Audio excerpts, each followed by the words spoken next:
All humans used to have black eyes because of a unique gene that millions still carry. Remember that in the Holy Bible, we have the recounting of Noah having blue eyes and his father being alarmed, thinking that he could have been an extraterrestrial because they didn't have blue eyes until then. Now, early humans would have had one of the rarest eye colors ever, and many still hold the gene that causes the dark pigmentation. The cliche says that the eyes are the windows of the soul. Eye color is often the first thing that anyone notices about someone they meet. There is a spectrum of striking colors, with some, like blue, sought after by many due to its celebrity appeal. Then there are the rare colors like green, which just 2% of the world's population possesses.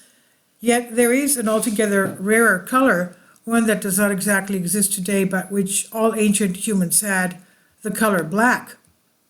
And most women in Korea have black eyes still. Anyway, but it's quite difficult, perhaps even impossible, to imagine a person with black eyes. Where we are most used to seeing black eyes in horror films, almost always given to those who have some sort of demon possession, but winding back the clock at least 250,000 years ago, and black and extremely dark brown eyes were the dominant color. When humans arose in the Horn of Africa, OCA2, a gene known as P protein, which transports a certain kind of protein which produces pigment called melanin, was expressed at high levels. It led to a higher production and volume of melanin, the amino acid that produces hair, eye, and skin color, which in itself led to a side effect of nearly black eyes. As an evolutionary process, darker skin was less likely to be sunburned or develop adverse skin disease, which helped the survival of ancient humans in ancient Africa, Central Africa's sunny and equatorial climate. When humans started to migrate out of Africa somewhere between 50,000 and 70,000 years ago, the biological processes that drove up higher melanin production gradually began to fade. When they pushed to the far north into Europe, thousands of years of evolution found that having lighter skin was more advantageous in a land where sunlight was sparser than in Africa.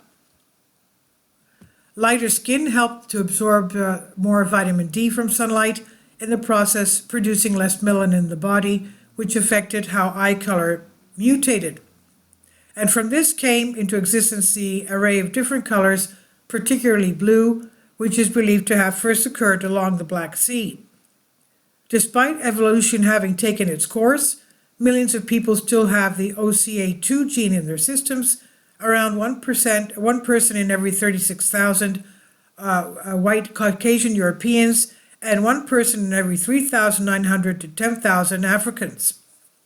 Scientists believe having blue eyes may help to regulate circadian rhythms, the body's internal 24-hour clock, which makes them particularly helpful in higher latitudes, where hours of sunlight differ drastically with the various seasons. And while it would not serve evolution in any way, as humans grow even more diverse and settle in places far from their native homes, new eye colors could emerge. Some people have actually experienced the process of their eyes and hair changing color as they get older, and not just to gray. Evidence suggests that the baby's eyes changing color depends a lot on the color itself, with those born with blue eyes more likely to lose their color to brown. Change is not confined to infants either. Injury can lead to a shock to the system, which responds by changing the color of the eyes.